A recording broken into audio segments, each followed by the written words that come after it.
First, we're gonna take out the seat by removing these 12mm bolts.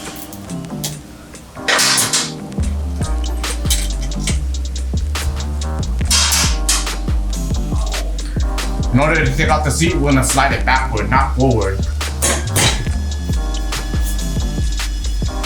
We're gonna disconnect the negative terminal.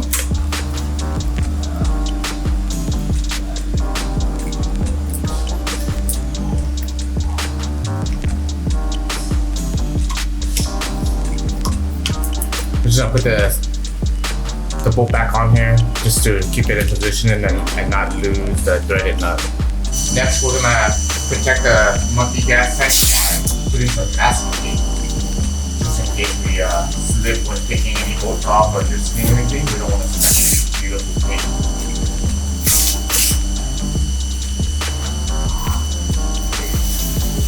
Add a little bit to the exhaust just to prevent any kind of scratches, nicks.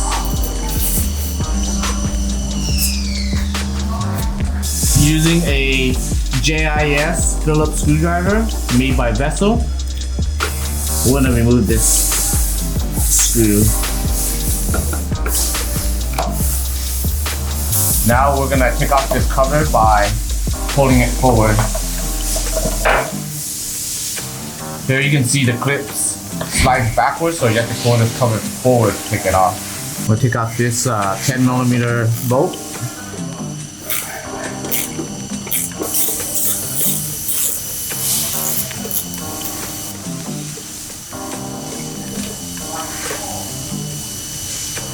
And next we're going to remove the sparkler cable from the intake.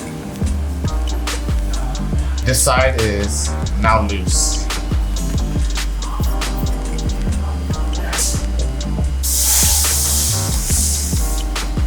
Alright, we're going to disconnect the IAT sensor connector.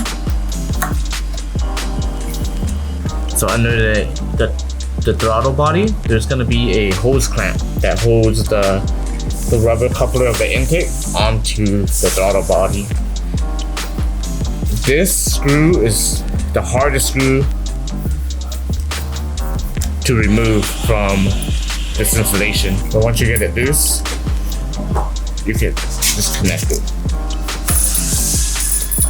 So I'm gonna loosen this screw and this screw from the frame. Because we loosen the other side, we're able to tilt the airbox down just to make some space to fit our tool in.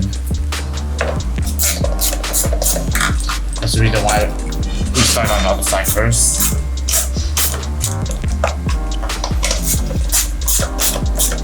Otherwise, this tool might contact the gas tank.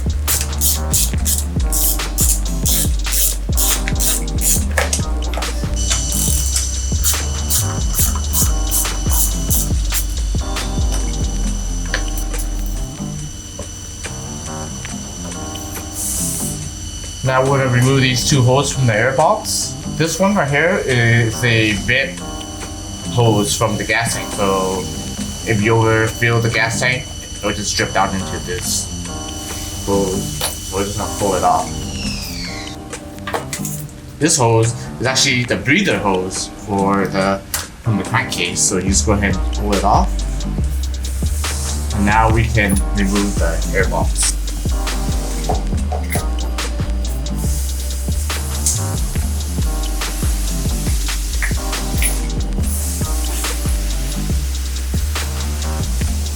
Now I'm going to remove the IAT sensor from the factory airbox.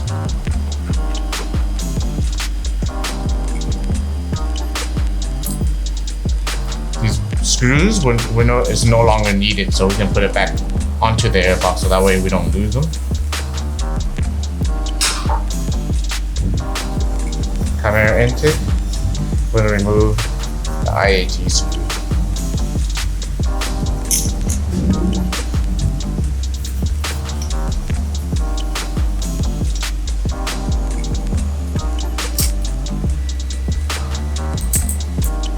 You don't have to tighten these too much, just a little snug.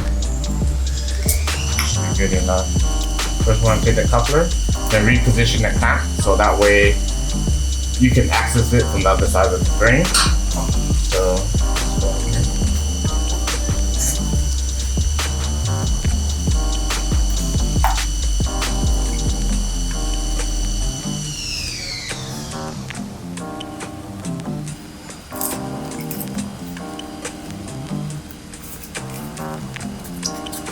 I'm gonna fold the breather hose up and over, and then want to circle it back down to this area.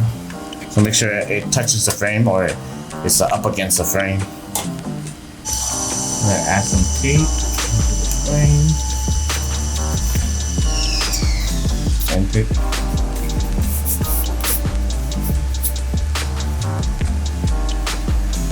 Put the breather hose. Pull it out.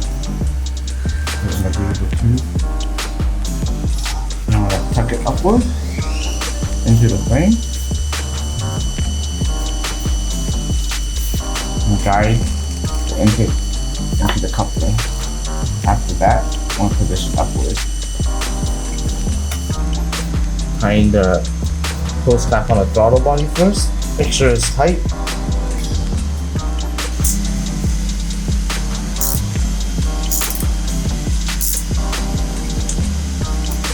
And check to make sure the other one's tight. Cool. Extension harness. So the metal side. Go in, make sure you're doing nice and good. And route it.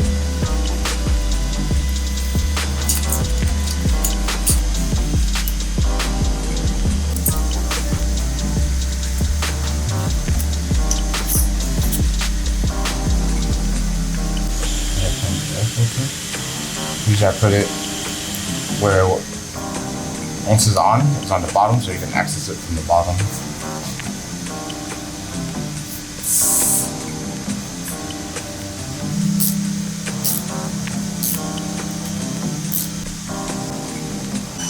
Now we're just gonna go over everything. You see this breather hose, make sure there's no kink. Check your positioning, you know. If it touches the frame, you can actually bring it down just a little bit. Make sure there's enough clearance, no wires, the wire's not touching anything that could go on the exhaust system. The air tank vent hose, I'm gonna put it down here. I'm gonna put some zip ties around this.